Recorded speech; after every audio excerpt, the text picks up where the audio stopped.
Jauh seperti Nabi kisah Rasulullah SAW.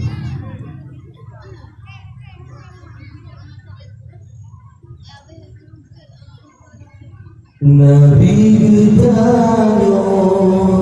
Nana Muhammad Manyang derajat Rasul mulia Ibunda Nabi Nana Aminah Ayah Abdullah Quraish mulia Bunda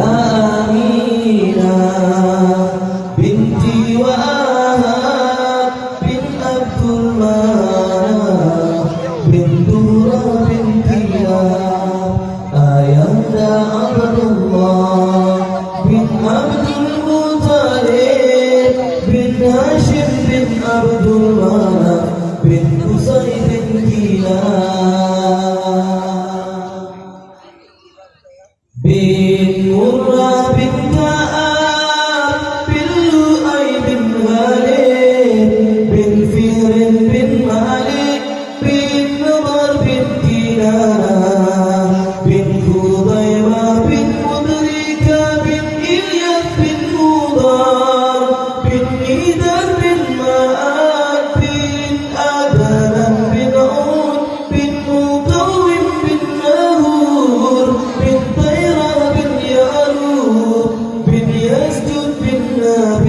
bin Ismail bin Ibrahim yang keturunan Nabi Muhammad Habibullah bernasab turun Nabi Ibrahim Khalilullah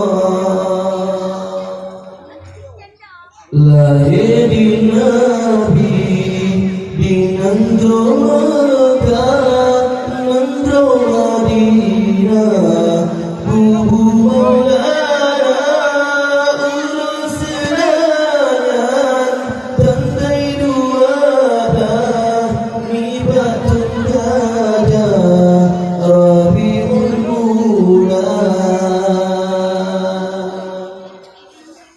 Umur 2 bulan dalam kandungan ayahnya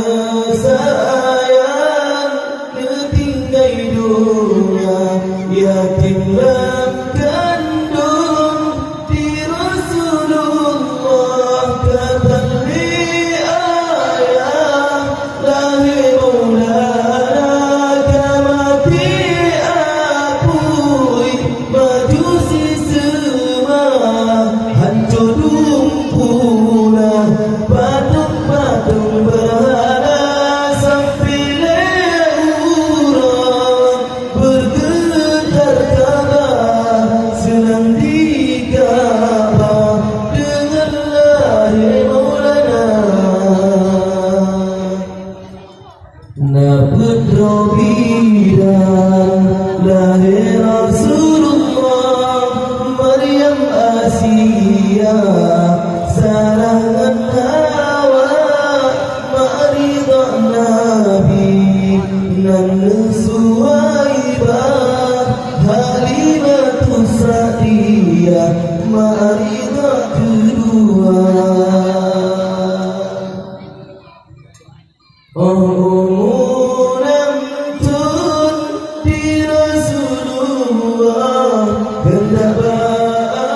Allah sakit di bawah haratif sakit wafud aminah lihatali ayah kata lempama yatim piatu masajud Nabi hendak Rabbi yang kerulik Maulana tinggal saja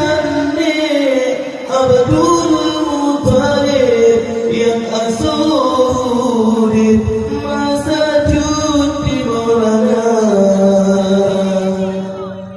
umur berproton Nabi Muhammad hendak